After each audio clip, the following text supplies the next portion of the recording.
Bien le bonjour et bienvenue à cette nouvelle capsule dans le cadre du cours SCT 4061. Aujourd'hui, on attaque l'ingénierie électrique, donc on va retourner dans les circuits électriques et on va étudier un petit peu ce qui se passe à l'intérieur de ces circuits-là.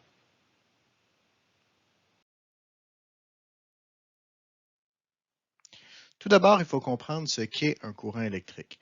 Donc, il y a deux types de courants électriques, le courant alternatif ou alternative current, ou le courant continu ou le direct current, si vous préférez AC/DC.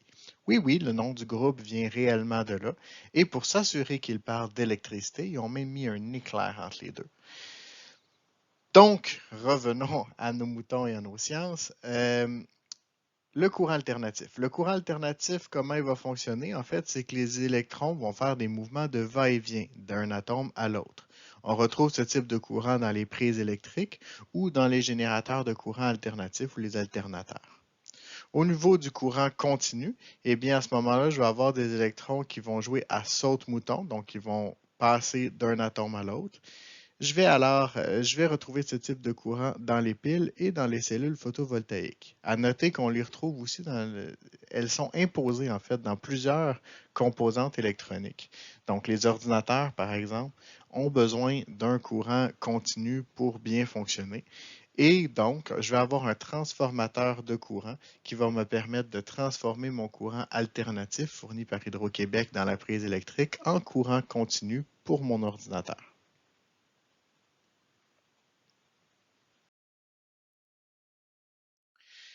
Et pour comprendre comment va circuler le courant électrique à l'intérieur d'un circuit électrique, il faut comprendre ce qu'est une boucle.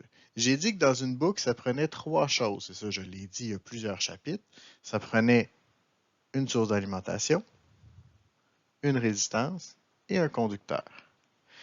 Qu'est-ce qui arrive si j'avais une boucle qui présentait aucune résistance? Donc, c'est ce que vous avez ici.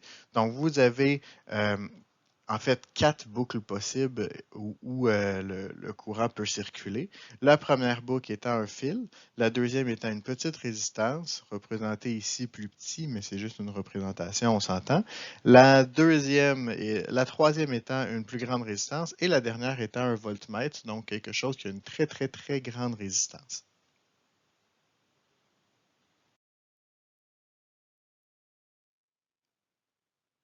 Donc, imaginez-vous que vous voulez rentrer dans une de ces portes-là et que vous avez le choix entre personne, un enfant, un adolescent ou un garde du corps qui a vraiment pas de l'air très sympathique. Donc, évidemment, la plupart des charges vont prendre la porte où est-ce qu'il n'y a rien. Et donc, je vais avoir énormément de charges qui vont passer par cette porte-là.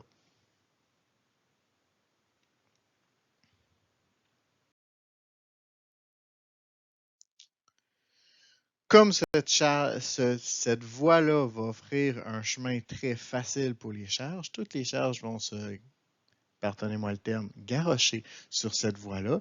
Et donc, ça va créer une augmentation phénoménale de mon ampérage. Et les ampères, ça brûle. Donc, autrement dit, plus je vais avoir d'ampères, plus je vais avoir des chances d'avoir une surchauffe de mon circuit et éventuellement avoir des problèmes.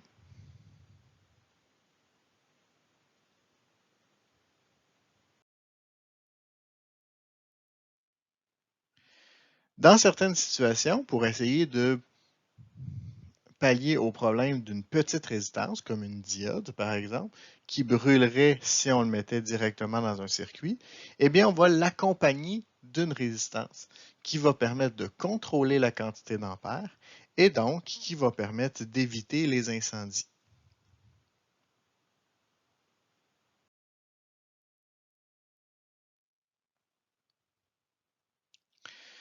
Si on offre maintenant le chemin d'un ampère-mètre, eh bien, un ampère-mètre n'offre aucune résistance. Un ampère-mètre, c'est exactement comme un fil. Donc, si vous avez ce genre de circuit, eh bien, vous venez de détruire non pas un, mais deux ampères-mètres. Même si le deuxième ampère-mètre était bien branché, ce qui veut dire qu'il était en série, eh bien, j'ai une boucle qui offre un chemin qui passe que par deux ampères-mètres. Donc, dans ce cas-ci, vous venez de briser les deux ampères-mètres.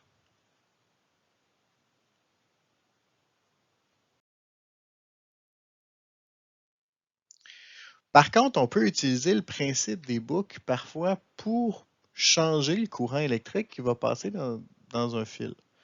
Par exemple, dans le circuit présent, vous avez un interrupteur.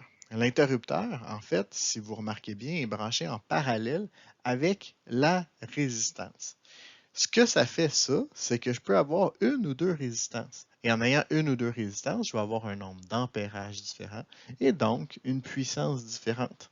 Et c'est ce qui va me permettre d'avoir deux puissances, par exemple, sur un grille-pain ou sur un séchoir à cheveux. Donc, ça m'offre un deuxième chemin où est-ce que j'ai moins de résistance, et en ayant moins de résistance, j'ai plus d'ampérage.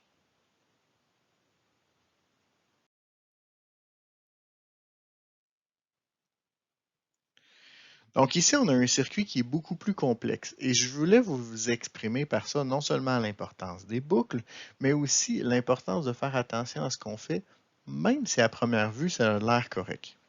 Donc, à l'heure où on se parle, il y a beaucoup d'erreurs dans ce circuit-là. Par contre, le premier ampèremètre est branché tout à fait correctement. Lui, il est branché en série. Celui-là n'est pas branché correctement, par exemple. Donc, lui est en parallèle. Ça ne fonctionne pas, donc automatiquement, c'est comme si ces deux résistances-là n'existaient pas. Même principe pour cette boucle-là, où on va avoir un fil qui va offrir un court-circuit, donc c'est comme si cette résistance-là n'existait pas. Ici, on a un voltmètre. Le voltmètre est branché en parallèle. Donc, lui, le voltmètre est bien branché. Ce qui veut dire qu'à l'heure où on se parle, il n'y a aucun appareil qui n'aurait tendance à se briser dans le circuit. Par contre, à la seconde où est-ce que je vais fermer mon interrupteur, même si au premier abord, ça avait l'air correct, bien, à la seconde où est-ce que je vais fermer mon interrupteur, c'est comme si j'avais absolument plus rien en haut. Donc, j'ai un assemblage de fils, j'ai un court-circuit et donc j'ai un problème.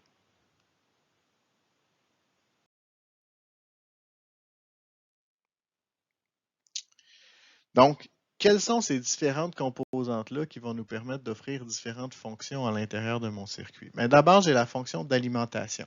On en a parlé, la fonction d'alimentation, c'est ce qui va produire le courant. Donc, c'est ce qui va générer ou fournir le courant, je devrais dire, à mon circuit.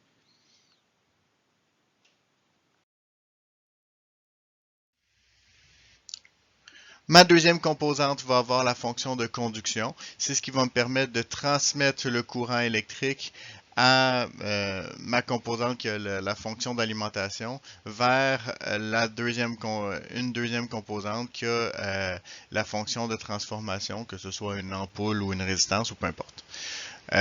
Généralement, on se doute que notre fil va être fait de cuivre. Mais il n'y a pas seulement des composantes de cuivre qui peuvent conduire le courant.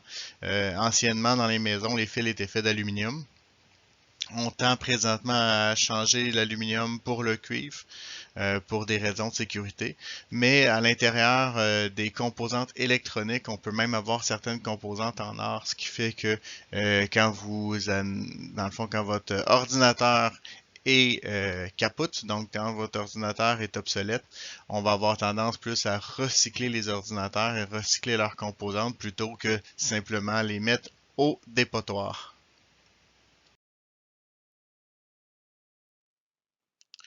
L'isolation, ben, en fait, c'est ce qui empêche, c'est ce qui bloque le courant. Donc, en fait, ça va être par exemple la gaine de caoutchouc autour de votre fil. Donc, vous voulez évidemment pas perdre votre courant et vous voulez pas non plus que le fait que mon fil soit entortillé, par exemple, créer un court-circuit. Donc, l'idée de tout ça, c'est d'avoir un élément d'isolation autour du fil. Évidemment, ça prend un élément qui est non métallique. Généralement, ça va être fait de céramique, de plastique ou de caoutchouc.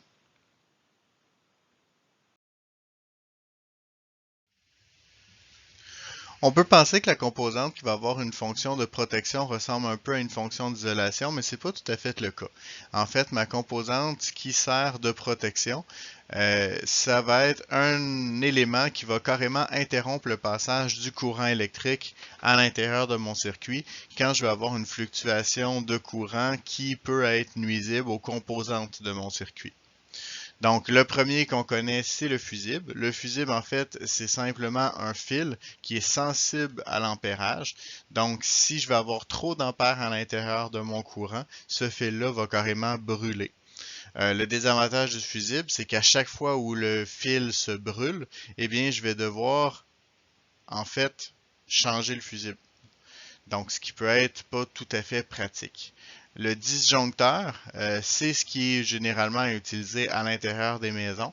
Donc, ça va être un petit peu la même chose, seulement au lieu d'avoir un fusible, donc une composante à remplacer, cette fois-ci, ça va être juste un interrupteur qui va bloquer le courant au moment où est-ce que je vais avoir trop de courant électrique. J'ai des disjoncteurs qui sont évidemment dans le panneau, mais j'ai des prises qui sont munies elles-mêmes d'un disjoncteur. C'est des prises qu'on va utiliser généralement dans soit dans les salles de bain ou dans les cuisines. Donc, quand on est à proximité d'eau, pour offrir une protection supplémentaire à mon circuit, considérant qu'il y a de l'eau qui est impliquée. C'est les fameuses prises où est-ce que vous allez avoir les petits boutons dans le milieu. Donc, c'est des prises qui vont servir justement à offrir une protection supplémentaire. Et finalement, j'ai les barres de surtension. Les barres de surtension, c'est ce qui va protéger généralement vos appareils électroniques, que ce soit les téléviseurs, les ordinateurs. Donc, c'est des barres qui vont assurer un apport de courant continu à mon appareil électronique. Donc, éviter par exemple qu'il y ait une fluctuation du courant ou une fluctuation de la tension due à plein de raisons. Là. Ça peut être un orage électrique à l'extérieur ou ça peut être autre chose. Donc, pour empêcher justement ces fluctuations de courant-là, ma barre de surtension va agir comme élément de protection de mon circuit.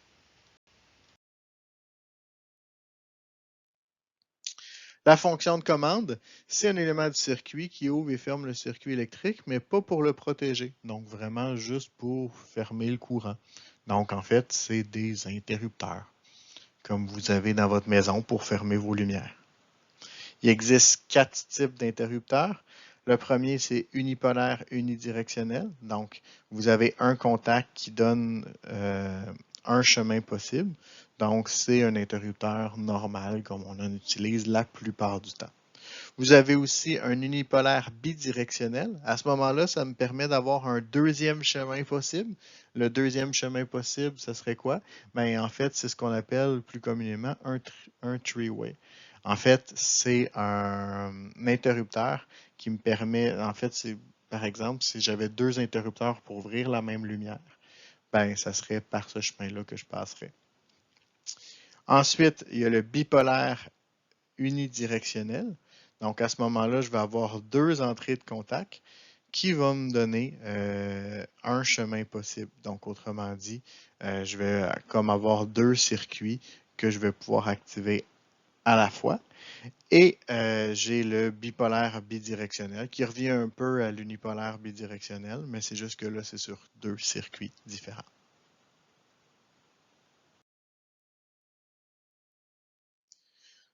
Donc, je vous montre un petit peu comment fonctionne le fameux three-way pour être sûr que vous puissiez bien saisir l'idée. Je vous ai dit que c'était un endroit où est-ce que j'aurais 2 interrupteurs pour activer la même ampoule. Donc, en fait, c'est juste que je vais avoir entre ces 2 interrupteurs bidirectionnels-là, je vais avoir 2 chemins possibles, donc 2 fils qui vont me permettre d'ouvrir et de fermer le courant.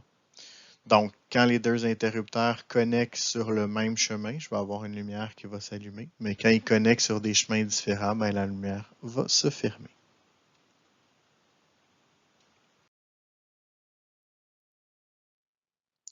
Ensuite, il y a la panoplie de composantes dont la fonction est de transformer l'énergie électrique. Et cette énergie électrique-là, je peux la transformer en plusieurs choses, en énergie thermique, rayonnante, mécanique, sonore, magnétique.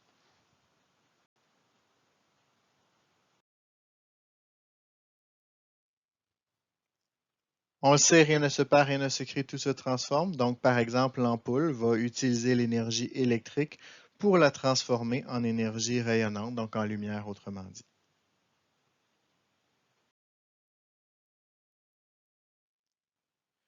Même principe pour le moteur qui va utiliser l'énergie électrique et la transformer en énergie mécanique de rotation cette fois-ci.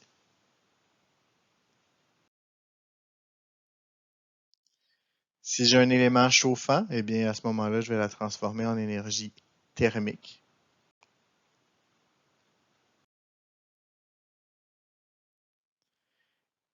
Et je vais avoir un autre élément qui va servir à transformer tout ça en énergie thermique. Et là, il faut bien comprendre pourquoi on utilise ça. Je vous ai dit des fois que j'allais utiliser des résistors. Vous vous souvenez, l'exemple de la diode au départ, où est-ce que j'avais le gros garde du corps qui allait protéger le petit garçon? Bien, en fait, on va utiliser des résistors un peu pour ça, pour être capable de contrôler le courant électrique qui va circuler à l'intérieur de différentes composantes de mon circuit, spécialement quand on a des circuits imprimés ou on a de l'électronique. Donc ici, pour être capable de bien saisir comment fonctionne ma résistance, dans le fond, quelle est la valeur de mon résisteur, en fait, il faut comprendre le code de couleur. Pourquoi on utilise un code de couleur? Ben, des fois, les résisteurs sont vraiment petits. Et étant vraiment petits, ben, d'écrire quelques millions, ça peut être hyper compliqué et ça peut être vraiment surtout illisible. Donc, pour nous permettre d'avoir quelque chose de simple, on utilise un code de couleur et ce code de couleur-là est universel. Donc, ici, j'ai donc trois lignes. Une ligne mauve qui veut dire 7, une ligne noire qui veut dire 0. Ce sera les deux premières lignes que je vais utiliser. La troisième ligne, en fait, ça va être le nombre de zéros que je vais ajouter à la fin. Donc ici, c'est 2. Donc je vais utiliser un x 10 à la 2. Donc autrement dit, je vais avoir une valeur de 7000 parce que je rajoute 2 zéros. Il me reste la dernière ligne. Donc 7000 ohms. Il me reste la dernière ligne. La dernière ligne, en fait, elle sert à préciser la précision justement de ma composante. Donc, à quoi sert cette composante-là? Ben, mon fabricant ne peut pas me dire hors de tout doute que ma composante est d'exactement 7000 ohms. Donc, ce que lui va faire, c'est qu'il va utiliser la dernière bande pour se donner une marge de manœuvre. Et là, il m'assure à 100% que mon résisteur va être à l'intérieur de ma marge de manœuvre.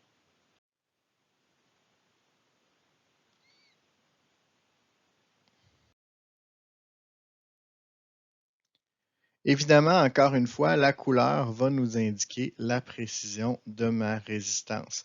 Donc, je vais avoir une bande or qui va me donner 5%, argent 10% et noir 20%.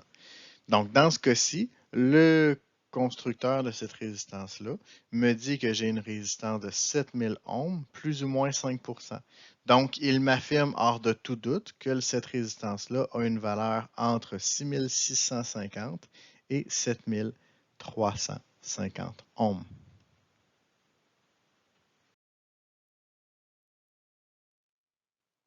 Au niveau des autres fonctions, il y en a quatre principalement. La première étant le condensateur. Le condensateur, sa fonction, c'est d'accumuler les charges pour les libérer pendant un court laps de temps, mais seulement au besoin. Donc, par exemple, c'est ce qui nous permet, pour les appareils qui ne sont pas munis de piles à l'intérieur, de garder l'heure sur certains cadrans, par exemple, s'il y avait des petites pannes de courant. Évidemment, c'est pendant des très, très courts laps de temps, donc c'est plus au moment où est-ce que le courant va, si vous me permettez l'expression, va flasher. Là. Donc, c'est à des moments comme cela.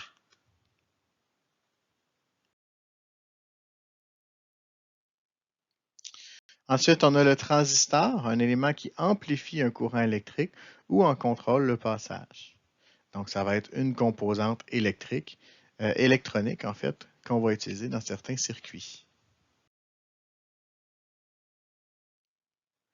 On a la diode. La diode, c'est un élément qui va permettre de laisser passer le courant, mais seulement dans un sens. Encore une fois, c'est utilisé principalement dans les circuits électroniques.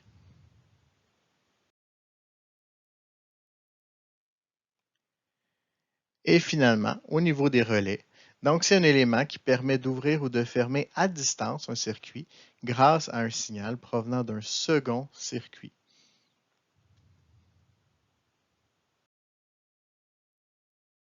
Et c'est ce qui met fin à cette vidéo. J'espère qu'elle vous a plu. Vous êtes maintenant les experts. À vous de surpasser le maître.